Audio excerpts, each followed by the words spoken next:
Hello everyone, and a very happy New Year 2026. Welcome back to Mr. IELTS MJ and to the very first video of the year. In today's video, I'm going to conduct a full IELTS speaking mock test using recent exam questions reported in Canada in January 2026, so you can experience exactly how the real speaking test feels, with natural pacing, real questions, and an examiner-style flow. Make sure you answer along with me and start your IELTS preparation in 2026 with confidence. If you are new to my channel, please do subscribe to my channel and like it. Let's start the exam. Hi, good morning. This is the International English Language Testing System. My name is Mark Thompson. Center number is NZ45879. Candidate number is VR781252. In this part, I am going to ask you some questions which are related to yourself. So let's start with the first question. What is your name? My name is Sonia Rashmi, but you can call me Sonia. The second question is, where are you from? I come from Sri Lanka, although at the moment I'm based in New Zealand for work. The third question is, do you often stay up late at night? Not very often. I generally go to bed at a reasonable time, although there are times when work or planning keeps me awake a bit longer. Let's see the fourth question. What usually keeps you awake when you stay up late? Usually it's work-related planning or ideas that keep running through my mind, especially when I'm thinking about upcoming tasks or responsibilities. Next question would be, did you also stay up late when you were a child? No, not really. When I was a child, my parents were quite strict about bedtime, so I usually went to sleep early. The sixth question is, how do you usually feel the next morning if you don't get enough sleep? Now, these days, a quiet library corner helps because it's bright and calm.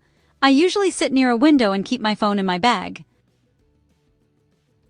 The seventh question is, do you think staying up late affects your daily routine? Yes, definitely. Staying up late makes me feel less energetic the next day, which affects my concentration and productivity. I also find it harder to stick to my usual schedule when I don't get enough rest. The next question is, have you ever learned about outer space or stars?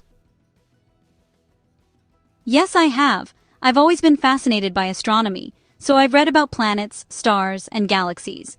I also enjoy watching documentaries that explain how the universe works. The ninth question is, where did you learn about space, at school or somewhere else? Mostly outside of school. I've read books and articles about astronomy, watched documentaries, and sometimes followed online courses to learn more about stars and the universe. The second last question is, do you enjoy watching science fiction movies? Yes, I do. I really enjoy science fiction movies because they combine imagination with science, and they often make me think about the future and possibilities beyond our world. The last question is, what do you like about science fiction films? What I like most is how they blend creativity with scientific ideas. I enjoy seeing futuristic technology, space exploration, and imaginative worlds, and they often inspire me to think about what might be possible in the future. Thank you. Now, I'd like to move on to part 2, where you will have to speak on a topic for 1 to 2 minutes. You will have a minute to prepare before you start speaking. Here is the topic card. Describe a piece of technology you own that you find difficult to use. You should say what the technology is, when you got it, what you got it for, and explain how you feel about using this technology. I would like to talk about a piece of technology that I own and find quite difficult to use, my digital camera. I bought this camera around 2 years ago because I wanted to explore photography as a hobby, and take high-quality pictures during my travels.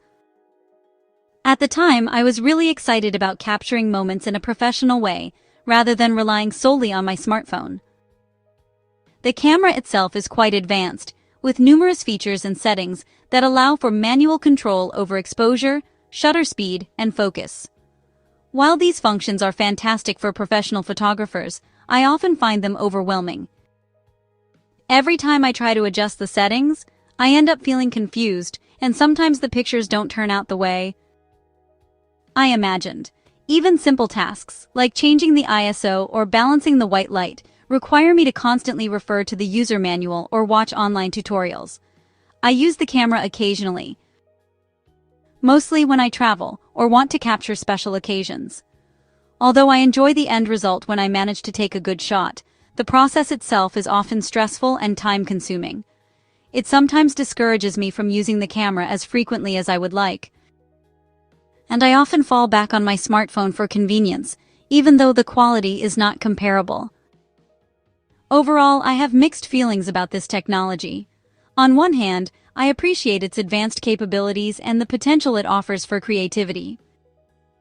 On the other hand, I feel frustrated and challenged by its complexity. I suppose with more practice and patience, I could become more comfortable with it, but at the moment, using this camera feels like a learning curve rather than an enjoyable experience. Alright, we've finished the second part. Let's move on to part 3, where we will discuss technology and its impact on our daily lives. The first question is, how has the development of technology changed the way people work? The development of technology has transformed the workplace dramatically. People can now communicate instantly across the globe, access data online, and perform tasks more efficiently using computers and software. While this has increased productivity, it has also made work more fast-paced and sometimes stressful, as employees are expected to be constantly available. Overall, technology has made work more flexible but also more demanding. The second question is, why do technology companies update their products so frequently? Technology companies update their products frequently to stay competitive and meet changing consumer demands. Frequent updates allow them to fix bugs, improve performance, and introduce new features that attract customers.